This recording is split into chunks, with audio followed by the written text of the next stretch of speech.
Salut l'équipe, j'espère que vous allez bien. Nouvelle vidéo, aujourd'hui on va regarder justement les 3 plus gros mensonges en bourse. Effectivement, vous avez sûrement dû être confronté justement à des publicités qui ont dû mentir et vous tromper. On va regarder quels sont les 3 plus gros mensonges qui existent en bourse. J'espère que vous êtes installés confortablement, on commence tout de suite.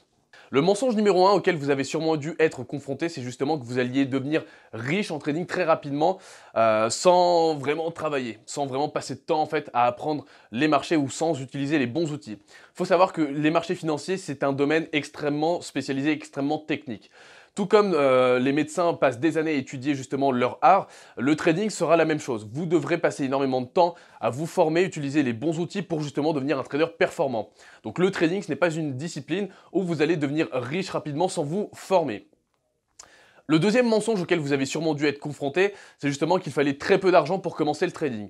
Certains vous disent qu'avec 10, 20, 30, 40 euros, vous pouvez commencer à faire de la bourse. C'est vrai en théorie, mais vous n'allez pas devenir millionnaire avec 30 euros ou 40 euros de capital. Il faut quand même avoir un certain capital. Si vous débutez en bourse, d'ailleurs, je vous recommande d'au moins utiliser 1000 euros. C'est un capital de départ plus ou moins suffisant. Ce n'est pas un capital qui vous permettra de devenir millionnaire du jour au lendemain, mais c'est un premier pas en réel en bourse qui vous permettra justement de faire vos premières armes.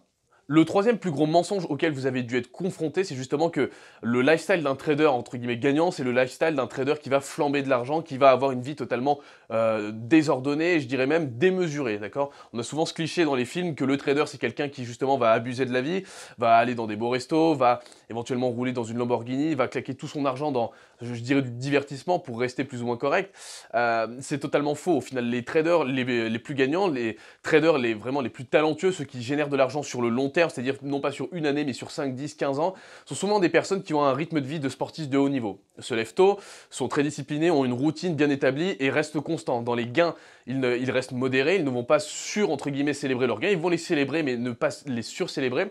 Et dans les pertes, ils ne vont pas déprimer, ils vont au contraire continuer à travailler sur leur méthode, sur le processus, sur l'exécution de leur stratégie, d'accord? Donc le trader gagnant est quelqu'un de souvent très méthodique, rigoureux, mais surtout quelqu'un de constant dans son trading. Dans d'autres domaines de la vie, ils peuvent être plus ou moins stable ou instable, mais en principe, en général, c'est comme pour les sportifs de haut niveau, celui qui a une vie plutôt bien réglée, plutôt bien équilibrée, avec un certain équilibre, va réussir à devenir gagnant. Le trader qui aura une vie totalement désordonnée, déséquilibrée, ne va pas forcément performer sur le long terme, car comme un athlète de haut niveau, il pourra performer 1 an ou 2 ans parce qu'il aura la forme, mais sur 5-10 ans, malheureusement, ça ne permettra pas justement à ce trader de générer des performances aussi bonnes que ce qu'il aurait pu avoir s'il avait été un minimum constant, un minimum, je dirais, discipliné. C'est déjà la fin de la vidéo, la team, j'espère qu'elle vous a plu. Dites-nous dans les commentaires, voilà, à quel mensonge vous avez été confronté, vous, sur Internet, lorsque vous avez commencé la bourse. Ça peut être intéressant d'échanger. Et voilà, dites-moi aussi ce que vous pensez, notamment, voilà, de l'aspect vie équilibrée ou vie totalement, je dirais, déséquilibrée pour le lifestyle d'un trader gagnant. Je vous invite à lâcher un petit pouce bleu, à vous abonner à la chaîne. Je vous retrouve très vite sur cette même chaîne YouTube pour de nouvelles vidéos. Ciao!